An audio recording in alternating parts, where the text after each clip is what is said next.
Nous avons reçu fin juin, ici à Cholet, Jean-Louis Borloo, le président du Parti radical,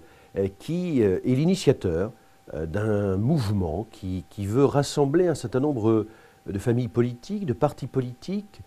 qui, tout en étant dans la majorité présidentielle, tout en se retrouvant derrière un certain nombre de décisions qui sont prises au plan national, souhaitent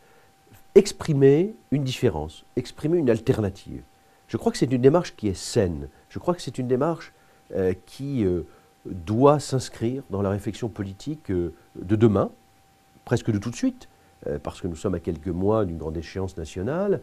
Et personnellement, en tant que président du Centre national des indépendants et paysans, j'ai souhaité proposer aux partis politiques que je préside de rejoindre cette alliance républicaine, écologique et sociale qui aujourd'hui a un spectre politique large, puisqu'elle va de la gauche moderne conduite par M. Bockel, désormais jusqu'au Centre national des indépendants et paysans, qui est au centre droit, à droite de l'échiquier politique, en passant par le Nouveau Centre, le Parti radical, la Convention démocrate d'Hervé Charette. C'est donc tout un ensemble qui, à mon sens, fait revenir sur l'échiquier politique une famille qui nous rappelle ce qu'était l'UDF, à l'époque où il y avait l'UDF et le RPR. Force est de constater que, malgré ce que l'on espérait il y a 10 ans, l'UMP n'a pas su créer cette diversité politique, cette diversité d'idées, cette diversité de convictions. L'UMP est devenue une sorte de RPR modifié, avec tout le respect qu'on doit avoir pour les idées du RPR bien évidemment, ou de l'UMP aujourd'hui, mais cela n'est pas suffisamment représentatif de tout un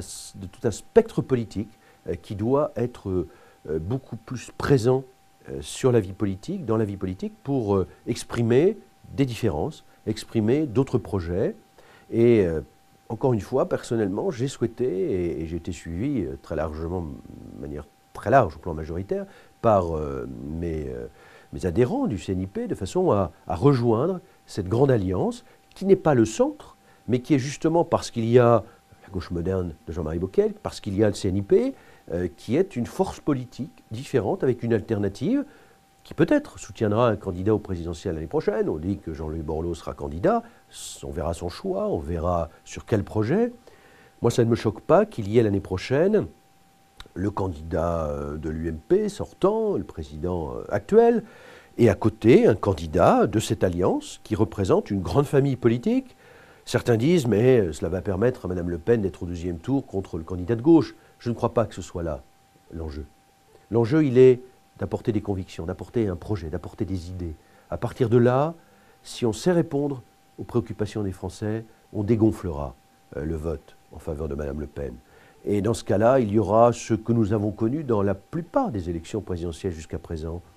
dans l'ensemble droite et centre-droit, deux candidats qui représentent deux familles qui doivent être alliées, qui doivent fonctionner ensemble pour former une majorité, mais en même temps qui doivent exprimer quelques différences, comme il y a des différences entre le Parti socialiste, le Parti communiste, même s'il est très affaibli aujourd'hui, et la mouvance qui monte à gauche, qui est celle des Verts et des écologistes. Je crois qu'on a là deux blocs, et que dans la mesure où nous sommes dans un système d'élection à deux tours, certes il faut deux blocs, mais avoir un système bipartisan, c'est-à-dire deux grands partis politiques, ce n'est pas une bonne chose. Et on l'a vu ces dernières années, où le fait qu'il y ait une concurrence, qu'il y ait un enrichissement du débat d'idées à gauche entre le Parti socialiste et les Verts écologistes, mais qu'à droite, en revanche, il y ait une espèce de pensée, de projet monolithique avec l'UMP seulement, nous avons constaté un affaiblissement dans les élections locales de ce bloc UMP. Je crois qu'il faut qu'il y ait, à droite aussi, avec le centre, une autre offre, et c'est celle que peut apporter l'Alliance républicaine, écologique et sociale. Et c'est pour cette raison que,